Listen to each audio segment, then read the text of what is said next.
Добро вечер, почитувани гледачи, добро дојдовте во Што мисли народот на телевизија Старт.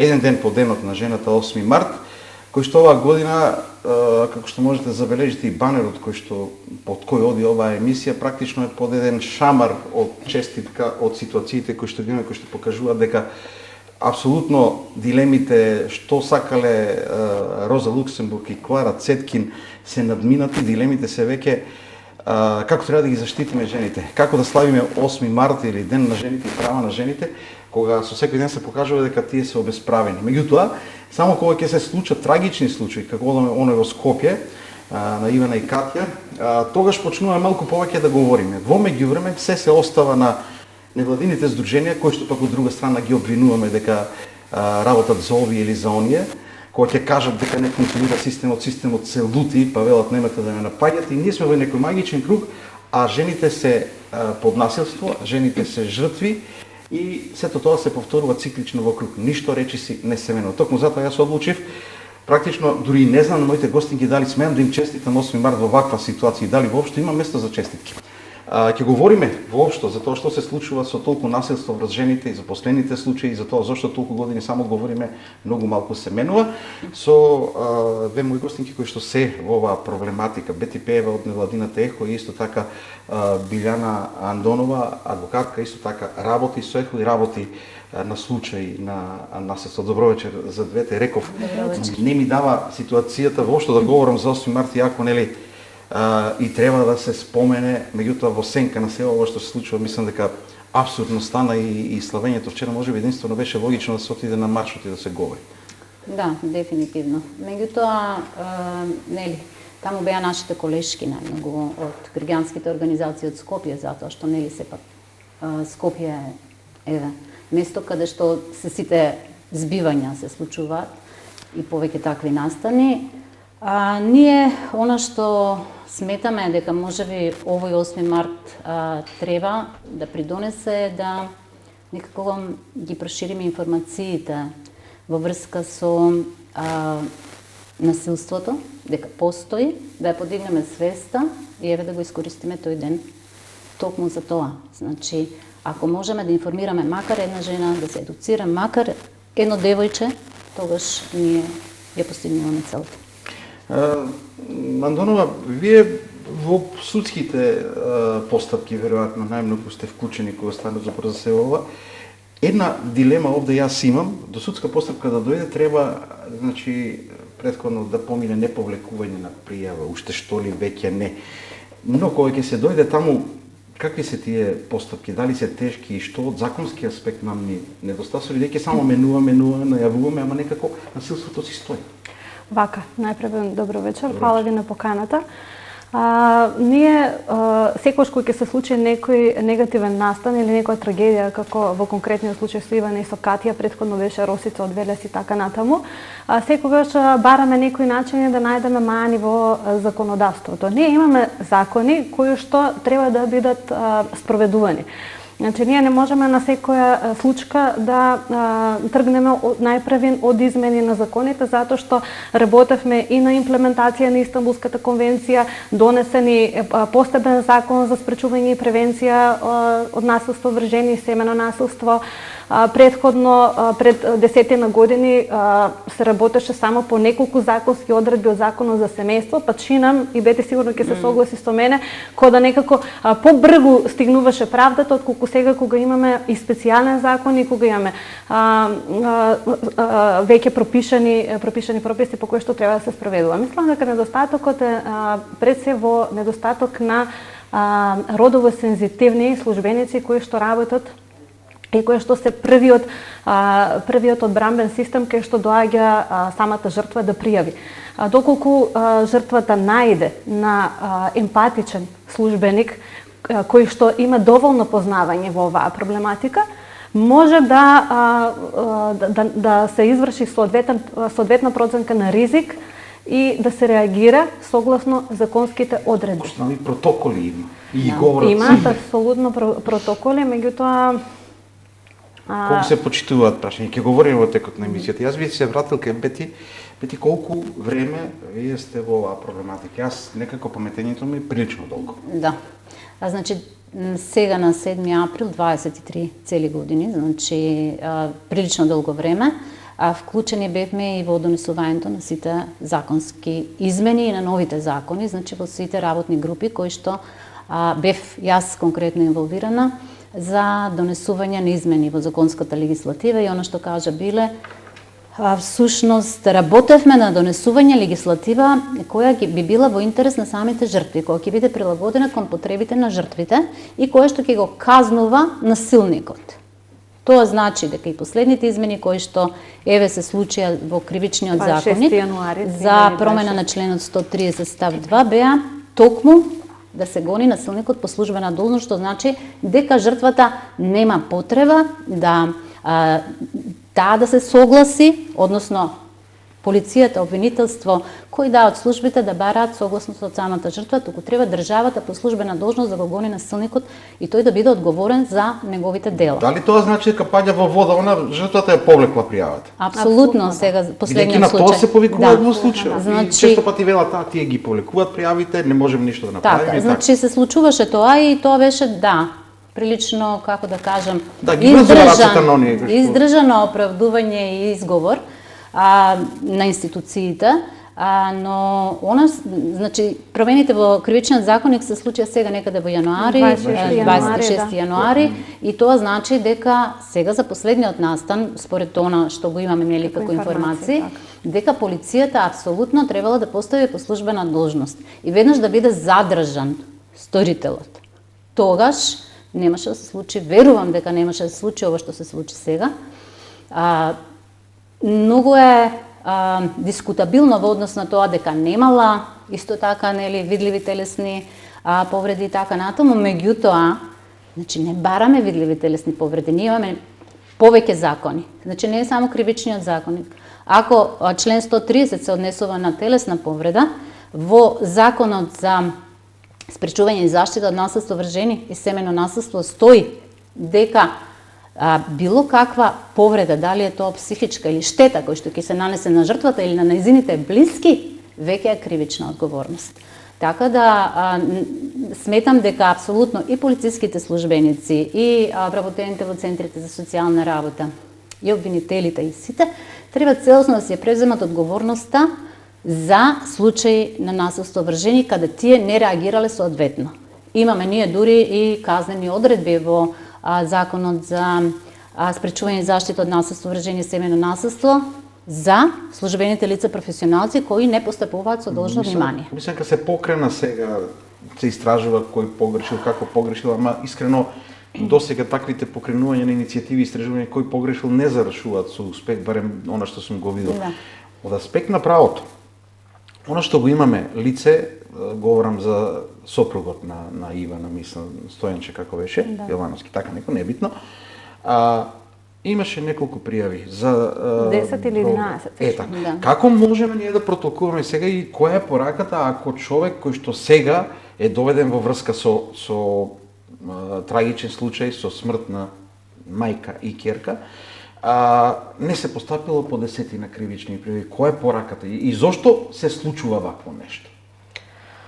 Значи, од информациите кои што ги добивме од официјалното соопштение од Министерството за внатрешни работи, како и основното јавно обвинителство, произлегува дека против насилникот, односно против сопругот на Ивана, имало низа пријави, кривични пријави, прекршочни пријави и така натаму за разни видови на кривични дела, меѓу кои напад на овластено службено лице, па за пуштање во промет наркотични дроги супстанци. Во услови кога при таков еден профил на личност не е интервенирано и не е превенирано на време, апсолутно се праќа една порака на сите жртви дека едноставно системот нив не ги штити, туку сторителот може се што сака да прави. Таков е барем впечатокот од тоа што ние го добиваме и како адвокати, и како невладин сектор, и како организација, затоа што доколку системот превенирал на време и доколку постапил по таквите пријави, кои што биле очигледно поднесувани и од соседите, и од самата жртва, и од други извори, доколку се превенирало, апсолутно немало да дојде до ваков настан. Дури од последното соопштение што го прочетов, мислам од вчерашниот ден што излегува некои информации, произлезе дека критичниот ден пред да се случи настанот, каде што е нападнал. Да, каде што е нападнал, и тоа ја нападнал пред судот. Замислете. И каква порака е тоа за самата жртва? Претходно во болницата. Во болницата, значи тоа се некои институции, се некои јавни места кај што буквално сторителот делувал како да апсолутно се може.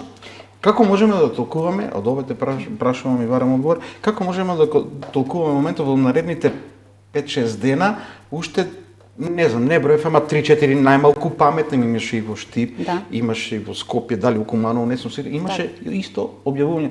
Дали тоа е резултат на тоа што Тошковски рече мора да се постапува, или пак од друга страна како да го почувствува како реклама на силниците се во ова. Човекот излезе на, мислам, некои феномени ни се случуваат кои што не можеме до крај да ги разбереме. Да, дефинитивно, меѓутоа ние како организација, работејќи толку долго имаме искуство и во врска со прилично сме запознати со самите профили на сторителите на насилство и со самите психолошки профили на жртвите на насилство. Доколку и стручните лица, односно професионалците, работат во таа насока да се едуцираат и да им се држат обуки за ова, тогаш и тие би знаеле дека разни психолошки профили различно реагираат на одредени изјави, посебно на јавни изјави. И особено, да речеме, луѓе кои што се со можеби психопати ги нарекуваме, социопати, има различни тука профили, кои што најмногу го вршат насилството според некои истражувања. Тие всушност гледаат демонстрација на моќ во тоа што ќе покажат дека никој ништо не им може и дека тие можат да направат што сакаат. Така се чувствуваат подобро. Значи, тие немаат емпатија, немаат чувство на вина, немаат чувство на одговорност. И треба да знаеме, и се апсолутно манипулативни, се разликуваат во нијанси. Социопатите и психопатите и личностите со нарцистичко пореметување на личноста, кои што најчести се сторители на насилство, меѓутоа едно им е заедничко. Доминацијата, покажувањето на моќ. Така да навистина може да се случи дека ваквите изјави, и дури и на самиот министер, предизвикале чувство кај нив дека треба да се покажат или да се докажат и дека токму ним нема системот ништо да им може, па може би била реклама на некој своевидно, дури и она што кажа колку пати било пријавувано, колку пати било пријавувано, а не било постапувано. Значи, ако се види дека десетици пати не реагирале институциите, тие може би си рекле, па добро, значи, ева. Многу често не сакам и да коментирам некои изјави на наши политичари, но подоцна би посакал и да прокоментираме, бидејќи многу беше симптоматично дека председателката на државата, председателката на системот во државата го критикува системот. Тоа е како да министерот Тошковски излезе и рече: "Леле, полицајците не работат, замислете што е ова." Мислам, така јас го сватив. Меѓутоа, пред да одиме на тоа, бидејќи многу би сакал да разговараме од аспект на долгото искуство во ова проблематика, од аспект на тоа тие оправдувања дека често пати немаат социјалните работници ингеренции, дека има оправдување за тоа што не постапуваат, дека се повлекуваат жртвите и слично. Полицијата често пати како немоќна, дека да е немоќта на системот, сакам да ја коментирам. А пред тоа неколку фрази кои што се употребуваат и би сакал коментар од вас, бидејќи вие сте жени. Фразата "најчесто ти си го бираше, ќе го трпиш." Фразата "еден шамар не е ќотек." Уште колку фрази "сама си го барала" или слично. Како тоа да го искоренуваме, бидејќи ова е охрабрување за насилниците? Мислам, дали можеме воопшто таму да работиме? Затоа што сме го слушнале не знам колку пати ова. Заради детето ќе остана, мислич. Значи, она што ние, јас лично, како председателка на ЕХО, го почувствував, макар со последниот настан, иако и претходно имавме и кај нас, или во Штип се случува такви немили настани, беше чувство на безпомошност, чувство на бесполезност, дека сето она што сме го работеле со години некако не вродува со плод.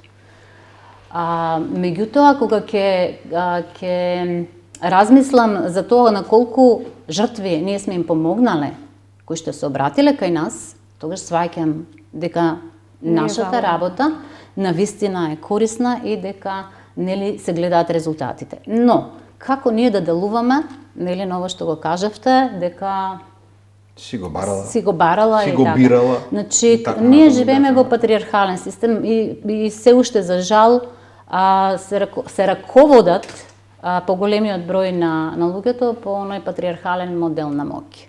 Значи, мажот е главен во фамилијата, најголем дел од семејствата така и ги учат своите деца во смисла женско си, па треба да си мирна, да ќутиш, да не си го кажуваш своето мислење, да трпиш и така натаму. Спротивно на тоа, оние стереотипи, дека е машко, дека мора да демонстрира сила, дека треба да се покаже, дека е силен и така натаму. И сето тоа децата се програмираат до 7 години. Се програмираат буквално со овие предрасуди, стереотипи кои што им се наметнати. И тоа продолжува понатаму, како да кажам, некако и во образованието. Затоа што и таму, сепак воспитувачите, луѓето кои што треба да ги едуцираат и да ги воспитуваат децата и учениците, исто така си носат во себе и се isprogramирани со такви предрасуди.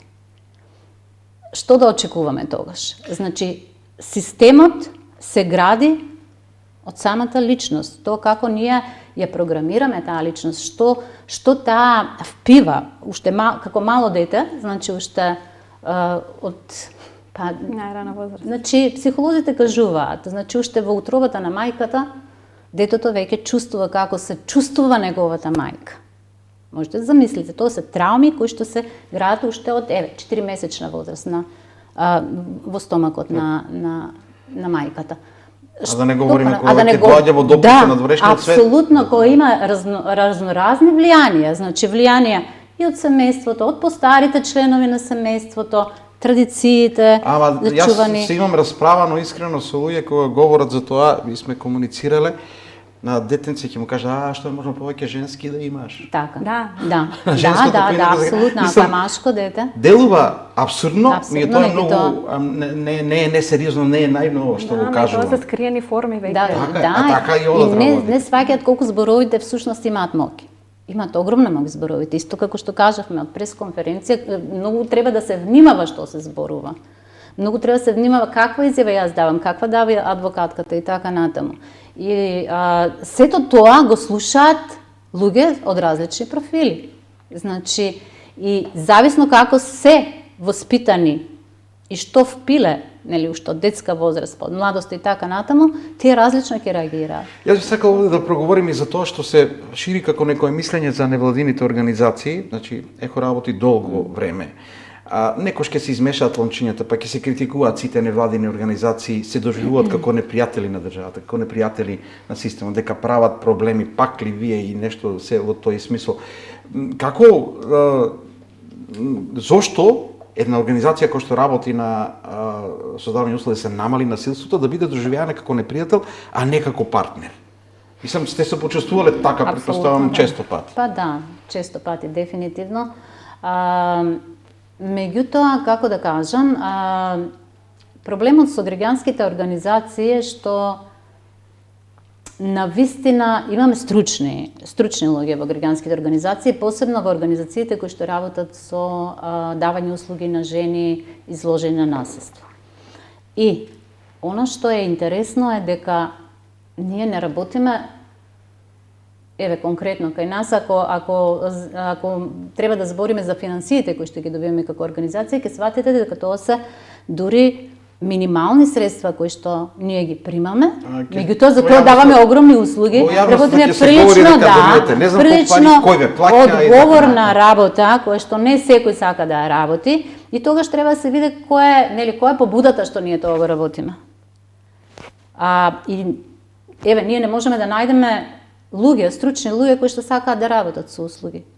Дефинитивно не постојат такви. Сите сакаат да се вработат во државна институција, Значи и тие што сме ги имали и правници и така натаму, отишле или во центри за социјална работа, или во министерства, во некоја државна институција.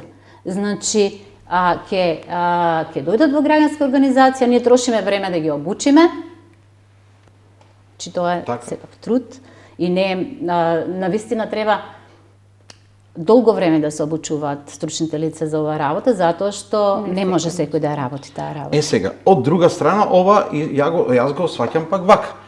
Една организација ќе обучува кадар за такво нешто, додека оние кои што се вработени, обучени, државата треба да ги обучува, најчесто бараат изговор за да не ја работат работата. Колку има, веројатно и на самите процеси, во сите сутски постапки, учествуваат и од центрите за социјални работи, учествуваат и Министерство за внатрешни работи, тие имаат својата страна на приказната и често пати имаат дека не можат да постапат вака, се повлекува и слично. Колку има објективност во тие нивни, ќе ги наречам, изговори за немоќност, за врзани раци и слично, зошто не ни се поефикасни? Еве, социјалните работници, да речем, на крај на краиштата. Или ќе речат за таа плата, Па не е пред за платата, затоа што и ние, како што спомна Бети, кобуриме со средства и некогаш работиме и про боно, и без пари, и на наш трошок. Веројатно тука е мотивот кој нешто работиш со уверување, не затоа што мораш. Мотивот е многу важен, затоа нас ни требаат сензитивни службеници кои што ќе имаат сенс и кои ќе го проценат ризикот и кај сторителот и кај жртвата. Јас знам дека има такви. Меѓутоа, зошто толку често не се случуваат проблеми? Зошто толку често пати и првата адреса е дека за таа или центри за социјални работи, еве во Скопје слично? Па најнапред и тие кубурат со кадри, факт. Значи како во цело општество немаат доволен. И она што е реално, и тоа е и објективна причина, колку и да се не е центар за социјални работи во Скопје, не е во Штип, не е во Струмица, не е во Свети Николе, нели? И обемот на работа и обемот на предмети, како што и самите ги знаете тие информации, тие имаат недостаток на кадар, меѓутоа тоа не е за оправдување. Затоа што државата тогаш треба да си најде модус и механизам, дали да го прошири буџетот, дали да зголеми буџет за оваа ранлива категорија, затоа што наместо ние да превенираме, ние сега одржуваме дебатни емисии за трагични настани. Ние говориме претходно да, ние збориме цело време, законот и не е од сега и Истанбулската конвенција не е од сега ратификувана, меѓутоа како да се вртиме во еден магичен круг и секогаш се случува некоја ваква или фемицид или некоја страшна трагедија што ги вади на површина другите недостатоци. Однапред ќе се извинам на сите кои што честно си ја работата, меѓутоа мислам дека премногу веројатно има, ова е моје лично мислење, дека премногу има ситуации во кои што има лица ставени на позиции на кои што не би требале да помислат да бидат. Примерот ќе го кажам, имавме поставување на личност која што Истанбулската конвенција помеша со нешто сосема друго, можеби со прошетка во Истанбул за 8 март. Тоа беше драстичен пример. Да, мислам тоа е луѓе можат да дојдат на одредени позиции каде што воопшто не треба да помислат да бидат таму. И тоа што се повлече сосема друга работа, меѓутоа намерата некој да стави човек кој што не знае нешто. Вербата на таа личност дека може таква функција да врши е. А на крајот на кришта ја мислам дека не е вино на таа личност, вино е на тој кој што сакал да ја стави. Апсолутно, јас сакам да додадам споделена одговорност. Да, дека реално да, секогаш има. Секогаш има и тоа меѓутоа еве ние прашувавте за зошто не се обучуваат или мислите дека се обучени. Добро, таму се поставени луѓето за да работат и да се обучуваат. Ние како организација го имаме токму тој проблем. Мене овде во телевизијата нема да ме земат ако не знам да разговарам. Дефинитивно. Меѓутоа што се случува, значи тоа ни го направи партизацијата на општеството. Поделено ни е. И треба да сватиме од кога почнаа сите проблеми. Значи од тогаш ние сме постојано во транзиција. 30-40 години сме во транзиција, никако да излеземе од транзиција и никој не можеме да се снајдеме. И она што се случува е дека и самите стручни лица во институциите се поставени на места за кои што не се обучени, меѓутоа тоа било празно место и таму се нашло место за некој. А она што ние како организација го правевме и се уште го правиме, значи ние сме една од првите организации, прва, односно веќе и нема друга, која што почна веднаш по ратификација на Истанбулската конвенција да формира мултисекторски тимови за ефикасна заштита од насилство врз жени и девојчиња. И ги формиравме тимовите под координација на ЕХО, значи во Штип имаше, во Струмица, за жал се распадна токму од такви партиски препукувања и така натаму. Имаме во Прилеп, имаме сега и во Гевгелија. Она што го правиме е дека паралелно со тоа што работиме на одредени случаи на насилство, ги координираме, заеднички работиме. Тоа значи дека во ист момент кога во ЕХО ќе се појави жртва или ќе пријави насилство, конкретно јас сум задолжена за таа координација, се јавувам, ги известувам Центарот за социјална работа, полицијата, здравство, по потреба комуницирам со обвинителство и да видиме како да се реши случајот. И долги години наназад, значи додека не се случи овој фемицид во Штип, што беше, перфектно функционираше тимот, штипскиот тим, перфектно функционираше. Меѓутоа, што се смени со случајот? Значи, затоа што ние работиме со лица кои што сакаме постојано, значи да задржиме таа институционална меморија, како да кажам. Значи, ако едни лица сме ги обучувале со години, долги години, тие лица поминале над 30 обуки. Конкретно за сите новитети кои што случуваат и во законска легислатива, и во процедури и така натаму, ние сме правиле процедури, сме учествувале заедно со нив во измени на закони и сега тие лица се обучени. Меѓутоа, ќе се смени нова систематизација или се менува раководството. Лицата гравитираат од едно место на друго, односно транзитираат. Ако бил инспектор за семејно насилство и малолетничка деликвенција, е поставен на друго место сега. И немаме континуитет. Нема континуитет, нема институционална меморија. Се губи, квалитетни луѓе се губат. Во последно време говорам, ќе те прекинам за момент, Бети, во последно време говорам дека најголемиот проблем во држава настанува од моментот кога некој одлучил дека секој може се. Не може секој се. Едноставно, на тоа мораме да го сватиме и во оваа област е така, извини. И во оваа област е така и затоа рековме институциите како што се полиција, суд, обвинителство, центри за социјална работа, здравство, тие се општи даватели на услуги. Тие не работат само со жртви на насилство. Тие работат со безброј други услуги и со други ранливи категории. И сега, како што кажа и Биле, се оптоварени со различни случаи. Ако работат во Центар за социјална работа, немаат веќе, не функционираат оние тимови кои што треба да ги има секаде, значи специјални тимови, додека граѓанските организации како нашата, ние сме специјализирани да работиме со тоа. И ние апсолутно мора да знаеме се што се случува во областа и се што е ново и како тоа може да се примени и на локално и на национално ниво. И затоа сега отидовме за законите напред, отидовме нели ние како организација прилично напред во однос на тоа како треба да изгледа моделот на координација, сами го создадовме, го восстановивме. Меѓутоа, сега имаме проблем, затоа што државата и системот каска по нас. И нема доволно луѓе или има луѓе поставени на погрешни места. И сега, како ќе ги искористиме луѓето што веќе биле обучени? На каков начин? Значи, јас сега, ако треба да се јавам конкретно во Центар за социјална работа, се случува, наеднаш ја промениле директорката. Ако ми е тоа лице за контакт. Сваќате што сакам да кажам. Едноставно се менува начинот. Се менува начинот, да. И сега повторно почнуваме од почеток. Значи, јас мислам дека толку години назад ние цело време почнуваме нешто од почеток.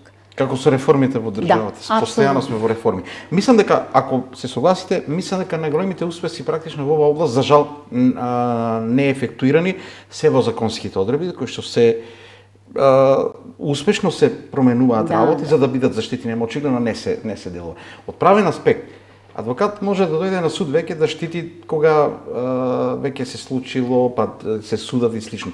Каде е улогата во превенција кога ќе пријави некоја жена насилство или жртва насилство, ајде да не речеме некој говориме само за жени, ама значи дали имате и која е улогата на правникот и на адвокат во ситуација кога ги треба помош пред да дојде до обвинителство, пред да дојде до суд и слично? Огромна. Бидејќи тогаш не знае што да прави, тогаш уште се плаши дали да се врати дома, дали тогаш е клучната улога и на адвокатот и на придружникот, затоа што согласно законот жртвата има право и на како жртва на семејно насилство има право и на придружник, има право и на адвокат. Со тоа што требало да е корисно за да знаат оние кои се би дошле во ситуација што да барат, што да прашаат. Затоа што кога жртвата и доволно е емоционално злоупотребена, доволно е психички истрошена и нормално не си ги знае своите права кои што ги има, кога жртвата ќе се обрати институционално со придружник и со адвокат, многу полесно ќе се надмине тој лавиринт на двојна, тројна и не знам колку пати виктимизација на самата жртва, затоа што кога веќе ќе има правилни насоки на жртвата каде треба да се обрати, каква изјава треба да даде, затоа што самите институции имаат одредени образци и одредени формулари кои што и ги даваат на жртвата што треба да ги потпише. Дали ви треба вас психолошка подршка, по дефолт заокружуваат не ви треба, нели тука да се скрати постапката, е тоа многу клучно за да понатаму биде спремна и подготвена жртвата, што ја очекува во самиот процес и на кој начин да се избори за да нели се превенира и за да се заштити. Сосем очигледно, затоа велам дека тој момент е многу битен, застапување на суд е веќе барање на правда, ама овде може и да се превенира нешто што би се случило. Дали може да се сетите на некоја ситуација во која успешни биле и системот, и социјалните служби, и невладините? Имаме и такви случаи? Имаме и такви случаи. Значи, тоа што го кажа Бети, морам јас да се надоврзам, многу е значајна таа воспоставена мултисекторска соработка. Ние конкретно на Штипското подречје имавме многу добро изградена мултисекторска соработка помеѓу Центар за социјални работи, ЕХО, Министерство за внатрешни работи, обвинителство, суд.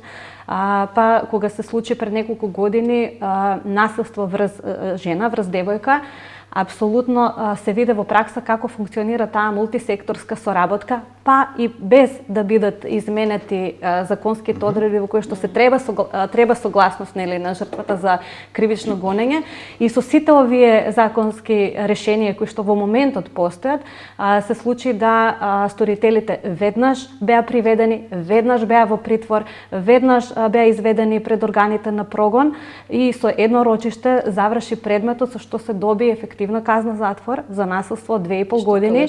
Тогаш не беше воопшто пракса, затоа што претежно или завршува со парична казна или завршува со условни осуди и буквално со таа казна продолжија на издржување на казна затвор. Каде ги гледате? Без разлика што беа или имаа право на жалба. Јасно. Каде ги лоцирате проблемите за тоа да не функционира така почесто, бидејќи ова што се случи е практично доказ дека за жал не секојаш делумно одговори Бети со тоа што нели се менуваат луѓе, нема постојаност, нема континуитет.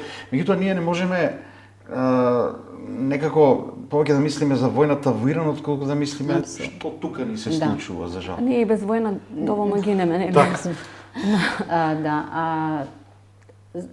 Јас она што го слушам и сега за жал во медиуми е цело време се препукуваат меѓусебно партиски, значи партиите кој е крив. Не, законот е во ваше време да, не вашиот, не. Меѓутоа ако гледаме и наназад, значи со години најдеме дека се сликал насилникот со некој од друга партија, тој ваше, што е небитно во ситуацијата. Апсолутно небитно, меѓутоа она што јас го забележав, односно што можам да го кажам и да го тврдам, дека насилството постоело, значи независно која партија била на власт.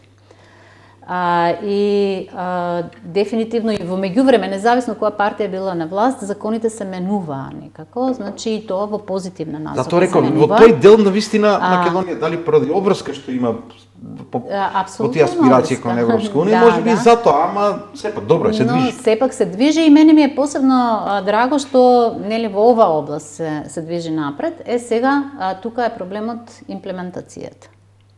Значи, ние по тоа што, нели, гледаме, кај нас е многу едноставно да сватиме каде лежи вината во одредена институција. Дури можеме и со име и со презиме да кажеме кој од службениците не реагирал како што треба, затоа што кога ќе дојде жртва кај нас и кога ние ќе ја упатиме. Треба да има трага за се. Кај кој кој разговарал со него? Значи, електронска база на податоци, апсолутно водиме евиденција за се. Што е направено, што е превземено, до каде е стигнато и тогаш ние знаеме каде всушност каде се тесните грла. Да. И сега проблемот е дека за да навистина се реши случајот, за да продолжи понатаму да се процесира, треба ние да интервенираме како граѓанска организација во институцијата и да кажеме, слушајте, таму имате проблем. Че таму службеникот не постапил како што треба. И сега треба да интервенира некој раководно лице, што е интересно. Не треба така да функционира. И ќе реагираат. И има, значи, и се случува да реагираат веднаш и нели да постапат согласно должното внимание, она што го бара и законот, а меѓутоа треба без ние да се трудиме како граѓанска организација да даваме лекции на институциите, самите институции така да функционираат. Јас мислам дека многу малку внимание во институциите се посветува токму заради тоа што нели општи даватели на услуги се немаат интерес да работат во оваа област. Мислам дека дури се многу помалку платени лицата кои што работат во оваа област за разлика од другите. И веројатно и немаат нели некоја мотивација.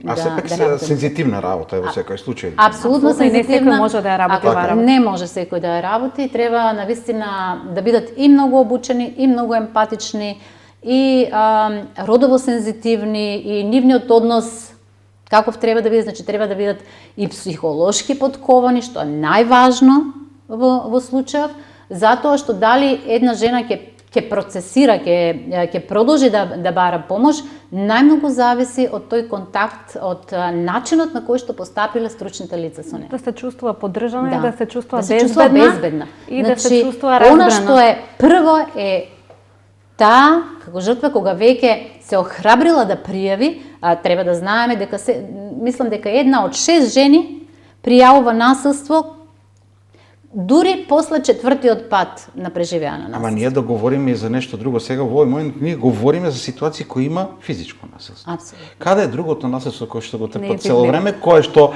не е покриено, кое што едноставно не е видливо, а тука е и жените не ни говорат за тоа. Мислам дека имаме и... Да, има многу. Значи, само вообичаено станува збор за комбинација од насилство. Дури и секој фемицидот не се случува сега, веднаш, во моментот. Значи, има историјат долг. Значи, од психолошко насилство, економско насилство, сексуално насилство кое што се случува уште, што уште не, физичко насилство, за да ескалира со таков грозоморен чин како што е фемицидот. И сега, ако предходно жената се охрабрила да пријави, а никој од надлежните институции не побарала историјат на насилството, не знаела како да постапи со неа и како да ја охрабри да работи, да ја тргнат, да ја направат безбедна, да ја стават во безбедна средина и да се чувствува безбедно да говори за своите проблеми, тогаш е навистина проблемот во стручните лица кои што работат во институциите. И се незаинтересирани или се подложни на бърнаут, како што ние знаеме да кажеме, меѓутоа јас работам 23 години во ЕХО и постојано сме изложени на тој ризик од професионално прегорување, но и бараме и техники како да го надминеме тоа. Значи, ако сакаш да работиш таа работа, тогаш сега во мотивот е работата, да, а и на крај на криштата човек треба да си признае дека и него му треба понекогаш нека обука за нешто, не знае се и како да се справи со тоа што бидејќи се соочувате со тоа се ситуации кои што оставаат и емотивен момент на белека и човек, значи на психолошки аспект, не е седно. Но мене ме интересира, јас добивам впечаток на вистина дека колку и да помислиш кога се донесе законот, добро е, сега ќе бидат позаштитени, ќе биде добро. И сега еден ваков случај, после него 3-4. Ќе се вратам назад случајот во Велес, полицаец беше, ако не се лажам, кој што го уби, што насилство што врачел, па го уби, како се викаше жената од Велес, не се сеќам. Пале. Да, во самоодбрана што така во самоодбрана, тој бил значи и службено лице. Дали ние не знам, можеби последица на тоа каков менталитет има или слично. Какви се примерите? Има ли некаде кај што држава кај што функционира подобро се ова и е намалено тоа насилство во семејството? Како имаме ли примери кај што функционира подобро од кај нас? Не можеме да кажеме дека некаде е перфектна ситуацијата, затоа што еве јас контактирам со многу колешки во други држави, колеги и така натаму, и не е перфектна ситуацијата. Меѓутоа таму имаат навистина посебни модели кои што функционираат, да речеме во Австрија. Таму и порано го кажував тоа како пример, кај нас го имаме како можност од законот, значи отстранување на сторителот од домот независно од собственоста. Таму како функционира тоа, значи во моментот ако изврши насилство сторител некој, значи полицијата веднаш интервенира, му се земаат клучевите, значи тој се трга настрана, а жената и децата, доколку ги има, остануваат во тој простор каде што и претходно живееле, значи не мора да се сноѓаат, да бараат тие излаз. Кај нас ако пријави треба да се врати пак дома. Апсолутно. Или нема каде да отиде. Или нема каде да отиде, затоа што треба да има системна подршка жртвата, за да може да биде безбедна, за да може да биде храбра и да може да го истера до крај случајот. Затоа што вообичаено во моментот кога ќе реши да се тргне од сторителот, тогаш тоа најмногу го дразне насилникот и тогаш е најризичниот момент кој што треба да го знаат институциите.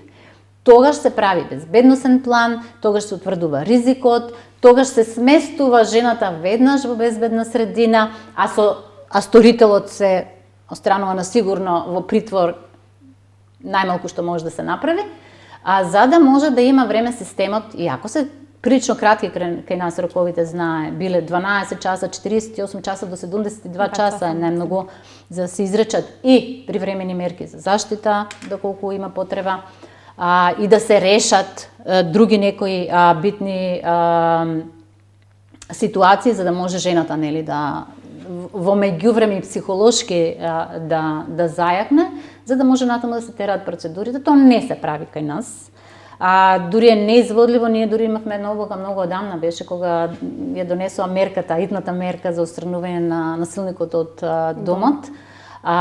Имавме обука и кога кажавме, имаше присутни од полиција, значи не само од Штип, и од други градови, од полиција и од армија. Значи, буквално ние имавме такво бунтување од страна на професионалците кои што треба да ја работат таа работа, како што не може, како од мој дом некој мене да ми истера, ќе го убија.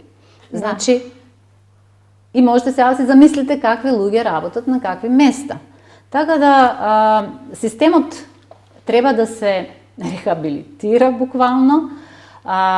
Ако може сега, ако може веднаш да ги ставаат сторителите во овие неколку денови, што веа. И ако можеше сега веднаш да се каже телеграма до сите веднаш да реагираат, зошто до вчера тоа не било? Зошто тоа не се случи порано? Зошто чекавме да дојде до вакви чинови страшни, да дури една мајка да си го жртвува и собственото дете само предпоставувам од чувството на безизлезност, затоа што била под дејство на емоциите, на безпомошност, на безизлезност и се случило стеснување на рационалниот ум. За жал ние немаме дури ни уште јасна ситуација. Да, и не знаеме што се случило. Ние не знаеме што се случило. Се уште никој јасно да кажува што се случило. Апсолутно не знаеме дали е само коментарите на социјалните мрежи се страшни, да видиме реално. Да, па и ја обвинуваат и слично. И за чедоморство и така натаму, мислам, значи стварно не можеме, тоа се само предпоставки. И фамилијата зошто не е дала подршка, зошто фамилијата не ја заштитила, зошто брати не ја заштитила и така натаму. Многу е интересно кога луѓе немале воопшто пракса во работа со жртви да зборуваат вакви работи. Тоа е многу интересно кога ги слушам коментарите. Добро, на Фејсбук сме сите стручњаци. Не коментирам и се појавија разни експерти и така натаму.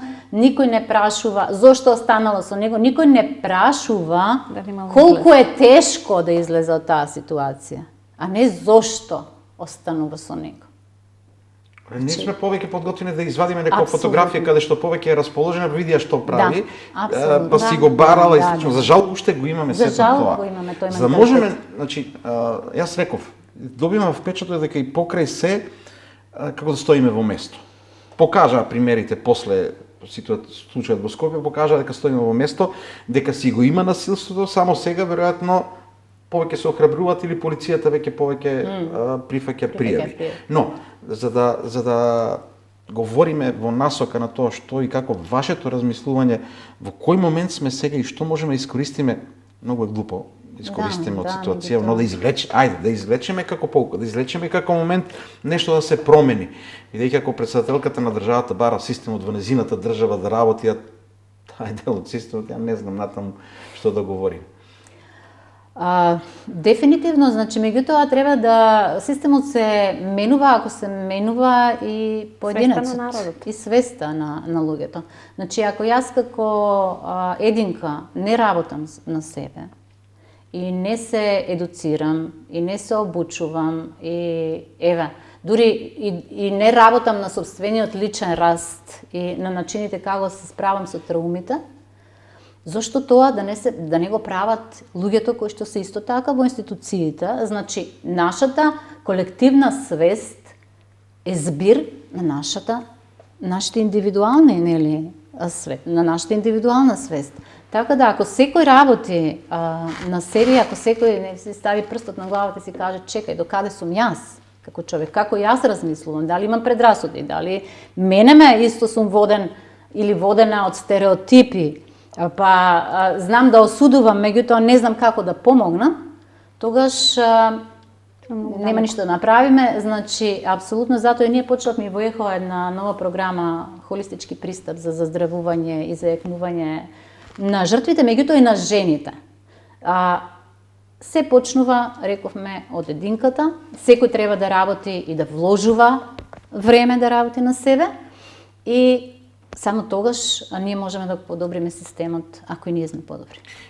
Посети да сите имаме одговорност, меѓутоа мене ми е многу интересен моментот дека молчењето е оправдување на некој начин, ако во зградата знаеме сите дека некој прави проблем, треба да пријавуваме. Тука имаме ситуација, пријавувале луѓето, пак не реагирал никој. Како што гледам, пријавувале, слушале, знаеле што се случува и не ми јасно дали се откажуваат лесно луѓето кога гледаат нереакција од институциите. Па очигледно дека и тоа се обесхрабруваат. Сигурно дека очигледно и тоа дека се обесхрабруваат, а и самиот момент како што слушнавме дека жртвата никој не испрашал зошто се повлекувала.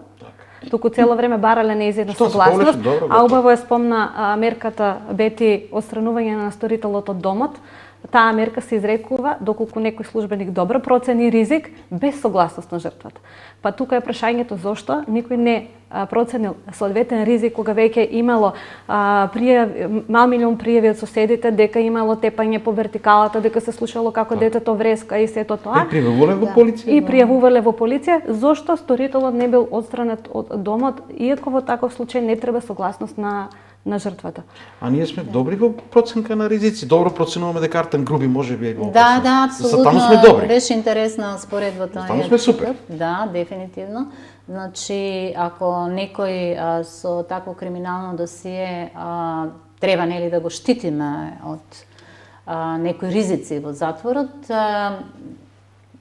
како не сме можеле да процениме дека оваа жена незаштитена со дете мало, ниту социјалните служби тоа не го виделе, а тие се должни да постапуваат со должно внимание, а посебно кога е вмешано дете. Значи 6-годишно дете. Овде има многу примери. Овде има класични, еклатантни примери на нефункционирање системот. Во болница пред сите, по скали, претходно денот на убиството. Значи има за непостапување. Меѓутоа, очигледно дека во државава ние можеме да говориме дека сите сме системот и можеме да реагираме, ама ќе се соочиме со зид. Очигледно е дека уште не има просто туку потреба неопходна за луѓето кои што работат на оваа проблематика да вршат притисок врз институциите. Ајде притисокот вроди со плод за менување на законите. Како да притискаме за да се почитуваат тие закони, да работат, да не биде да пријавиш и да те обвинат зошто си пријавил. И така се случува. Зошто дојдовме ние, ти џабе не викна. Не е џабе никогаш. Предпоставувам, никош не е џабе. Никогаш не е џабе. Јас мислам дека се е тоа и до вештината и до умешноста на стручните лица. Едно е да ние вршиме притисок и секој затоа што сме обучени за тоа и нели дури да се смени закон, мораме со години чекаме и притискаме и така натаму за да се смени. Меѓутоа и самите стручни лица треба да работат со жртвата, не да ја остават, значи дошла да пријави во моментот и толку останува на пријавата, зошто се повлекува, што кажа Биле, зошто се повлекува, зошто некој не работи, зошто не работат психолози, зошто социјалните работници, педагозите, зошто не работат во центрите за социјална работа со децата кои што секој ден било ова дете сведок на насилство, немаме кај нас кој останува збор за дете, тој е директна жртва, значи не е сведок, ако гледаш цело време насилство, можете да замислите каква неговата состојба била. И женава кога отишла во болница, значи дефинитивно како резултат на сите овие трауми кои што се случувале, можеби и таму мислела дека се чувствува безбедно и значи разни можеме предпоставки тука нели ние да правиме, но во секој случај како здравствените работници што се таму, како нема ли обезбедување, можеби и нема. Меѓутоа веднаш полиција се вика, значи како не изреагирале? Нема реакција. Не, јас колку имам нели прочитано дека дошле две социјални работнички, извини бетите прекина, дошле две социјални работнички и жртвата повторно дала изјава дека не сака да го гони сториторот и дека и дека не дава согласност да се носат мерки по службена должност кој ќе утврдат ризик. Дека веќе оправдувањето дека се повлекува пријавата не држи, дека има просто да се реагира и покрај сето тоа. Да се надеваме дека ќе реагират, меѓутоа не ми дава за право ова што ни се случува. Значи, одвреме, некако кој ќе помислиме дека одат работите подобро, ќе се случи некој шамар како ова што е и сваќаме дека се околу нас. Ај малку пак да не ме сватат погрешно и политичарите и политичарките. Ама и можеби ќе делува како дискриминација некаква или оправдување. Не оправдувам никого да не го разбере ова.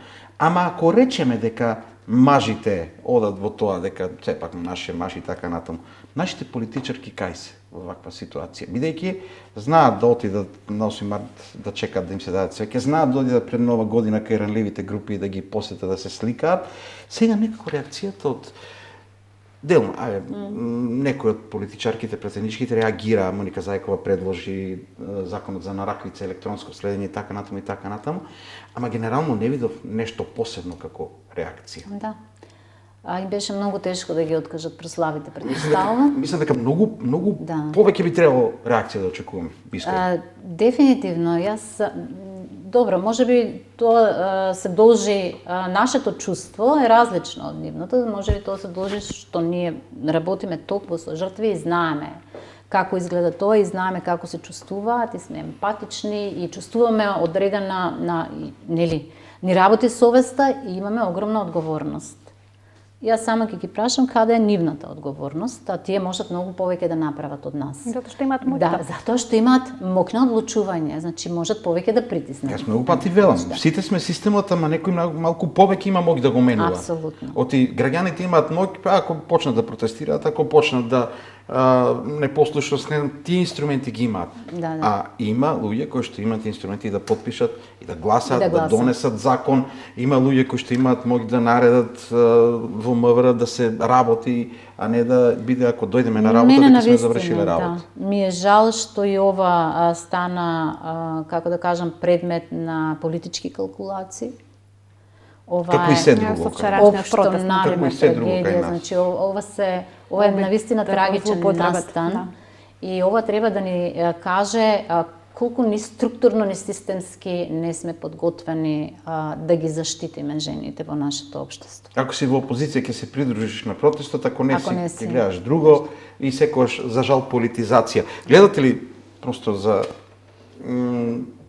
бидејќи јас често пати доаѓаат кај мене политичари и велам, вие сте новата генерација на политичари, вие треба да менувате. Имаме ли може да речеме дека некои наредни генерации на политичари поинаку ќе гледаат ново, бидејќи говорам политичари, биде рековме, партизацијата е голем удел има во СЕП и во оваа област, законите, како функционираат институциите, или пак политичарите се учат бргу на старите навики, она што ќе го научат од своите колеги постари. Па јас мислам дека искуството покажува токму тоа. Дека многу им станува лагодно во позицијата во која што ќе се најдат и забораваат на сите оние проблеми за кои што претходно биле многу гласни. Нели, и секогаш, за жал, тоа ни го потврдуваат фактите. Значи, имаме ветувања пред избори, дека ќе се направат не знам какви промени, ова ќе се смени, тоа ќе се смени. Ние, за жал, гледаме континуирано влошување на состојбата со жените, затоа што нели од тој аспект можам да спорам и можам да кажам, ние сме на 3-то место во Европа по број на фемициди на на милион жители. Некаде после нова година колку има случаи? На брзина имавме 3, така нешто беше. 4, да. Како? Некаде од баш ги правев анализите од 2019 до 25 околу 31, тие што се забележани вака, за кои што гласно се зборувало, меѓутоа треба да знаеме дека постојат и други нели убиства на жени, кои што можеби воопшто не дошле до јавноста. Ако иако звучи како на некој начин некоја фраза, но што прво му треба и се или порача на жена која што се сомнева дека може да стане жртва на насилство, дека веќе можеби е, што може да ја кажеме? Што може вие да ја кажете? Да ја кажеме да биде храбра и да побара заштита. Да побара помош. Да побара помош, да побара, дури системот нуди и бесплатна правна помош, затоа што нели кога ќе се спомнат нас адвокати обавезно тука имаме препукување, само вие сте за пари, така. Значи системот има и изградено и примерна и секундарна бесплатна правна помош како жртва на семено насилство, значи може да побара заштита, да се довери на соодветни организации кои што ќе дадат соодветна поддршка и ќе се избори со системот и ќе добие заштитни мерки. Да, едно прашање што јас си го поставив беше дали воопшто конкретно Ивана ова жртва дали конкретно побарала помош во граѓанска организација, не знам, значи ја немаме таа информација за жал. Мислам како нели како жена која што толку години работи оваа тематика, не се случило жртва која што ќе дојде кај нас да заврши на ваков начин и јас сум среќна поради тоа не можам нели да знам дека во иднина нема да се случи, меѓутоа се што е до нас ќе направиме за да можеме ако треба се бориме и со системот на начин на кој што се бориме. И навистина е важно секоја жртва да се упати ако стручните лица во институциите немаат ниту време, ниту стручност, ниту вештина да работат, треба да ги упатат во граѓански организации кои што се специјализирани за тоа. И верувам дека на таков начин таа соработка, таа координација може да вроди со плод повеќе. Тоа ќе го работат граѓанските организации, очигледно дека институциите треба малку повеќе сериозно да се ја сваќаат работата, да не оставаат 1, 2, 3, 4, 5, 10 пријави, кога ќе се случи тогаш да откриеме дека имало 10 пријави. Уште кој знае колку жртви има, уште кој знае колку такви ситуации кај што некој што има десетини пријави му стојат во фиока, а тој загрозува безбедност на луѓе. Очигледно дека што би рекле оние кои што го прават системот треба да функционира, ама очигледно дека треба да тргнеме сите од себе, најмногу оние кои што можат да менуваат. Ви благодарам за разговорот и да се надеваме дека ќе имаме 8 март за кој што ќе говориме во иднина повеќе од она што го кажувале Роза и Клара, отколку за тоа како да ги заштитиме жените, да не ги тепат и да не ги убиваат. Ви благодарам на гостувањето. Благодарам вам. Почитувани гледачи, тоа беше разговорот на оваа тема која што на некој начин дојде во ситуација кога пред 8 март добивме една шлаканица од трагичен случај кој што се уште не е расчистен, но за кој што се знае сигурно дека имало насилство, дека имало претходно насилство, уште колку насилство има околу нас, а ние повеќе молчиме отколку што говориме. Не, повеќе молчиме отколку што делуваме, треба многу повеќе. Благодарам на вниманието. Останете со ТВ Стар, ново издание во среда.